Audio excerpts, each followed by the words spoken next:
चलिए आगे बढ़ेंगे खबरों में। और नरवाल दोहरा धमाका केस मामले में डीजीपी दिलबाग सिंह ने कहा है कि पुलिस ने जम्मू के नरवाल इलाके में हुए आईईडी विस्फोटों की गुत्थी सुलझा ली है। 20 जनवरी को इलाके में 2 आईईडी लगाए गए थे और दोनों के बीच गैप था। मौके पर पहुंचने वाले पुलिस कर्मियों को टारगेट था। पाकिस्तान पिछले कई सालों से जम्मू कश्मीर में नागरिकों को निशाना बनाकर आतंकी गतिविधियों को अंजाम दे रहा है। पाकिस्तान ने इस क्षेत्र में आतंकवाद को पुनर्जीवित करने के उद्देश्य से जम्मू में भी कुछ आतंकी गतिविधियों को अंजाम दिया है।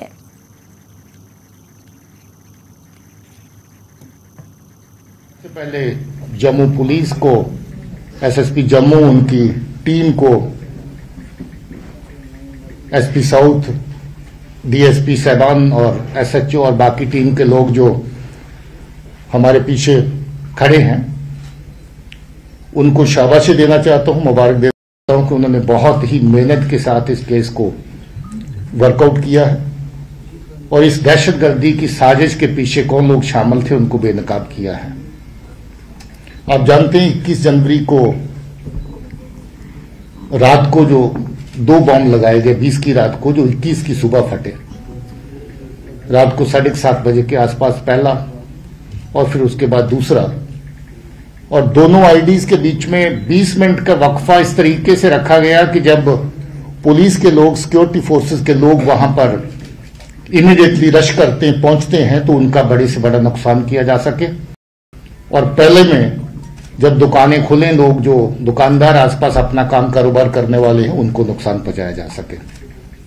मगर पुलिस ने अपनी एसओपीज का पालन करते हुए अच्छे तरीके से सिचुएशन को हैंडल किया और उस एरिया को अच्छे से सैनिटाइज किया, जिसकी वजह से पहली आईडी में 9 लोग जख्मी हुए, मगर दूसरी आईडी जिसका निशाना यह था कि पुलिस और सिक्योरिटी फोर्सेस के लोग जो मौके पर आए उनको टारगेट किया जाए, एसओपी का पालन करते हुए उस नुकसान को बचाया जा सका, वरना वो नुकसान और भी बड़ा हो सकता था, क्योंकि पहली आईडी छोटी थी और दूसरी उससे कहीं ज्यादा बड़ी थी और इरादा यही था कि दूसरी आईडी ज्यादा से ज्यादा लोगों का नुकसान करे।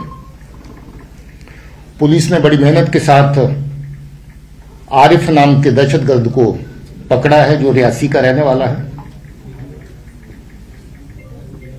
और इसकी तफ्तीश और इंटेरोगेशन के दौरान ये पता भी चला कि ये आज से नहीं बल्कि पिछले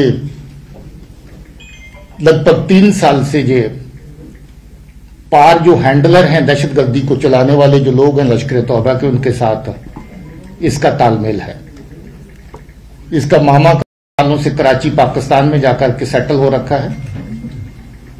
मामे के जरिए इसके साथ राब्ता हुआ और फिर एक दहशतगर्दी तंजीम को जो पार से चलाने वाला कासिम नाम का आदमी है, वो भी रियासी का रहने वाला है। काफी लंबा अरसा पहले वो पाकिस्तान में जाके सेटल हुआ है और आज पाकिस्तान की दहशतगर्दी की जननी जो है उसका साथ दे रहा है, उसका समर्थक है, उनका सपोर्टर है और दहशतगर्दी की कार्रवाइयां पाकिस्तान में बैठ करके यहां पर करवाता है। श्रीनगर में आफ्ताब बाजार की दुकानें एक बार फिर खुल गई हैं। दुकानों को सील करने के विरोध में बंद की गई थी। आफ्ताब बाजार में 25 दुकानों को सील किया गया था, जिसके मद्देनजर बाकी दुकानें भी बंद रही थी, लेकिन अब उन दुकानों को खोल दिया गया है।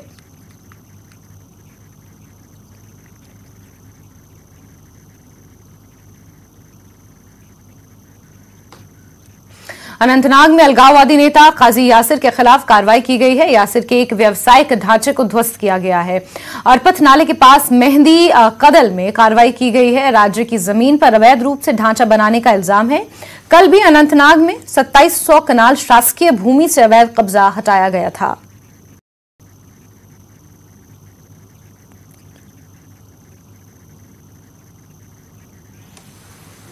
और खबरें अभी बाकी हैं, लेकिन वक्त एक छोटे से ब्रेक का। हेडलाइंस प्रेजेंटेड बाय पेट सफा आयुर्वेदिक।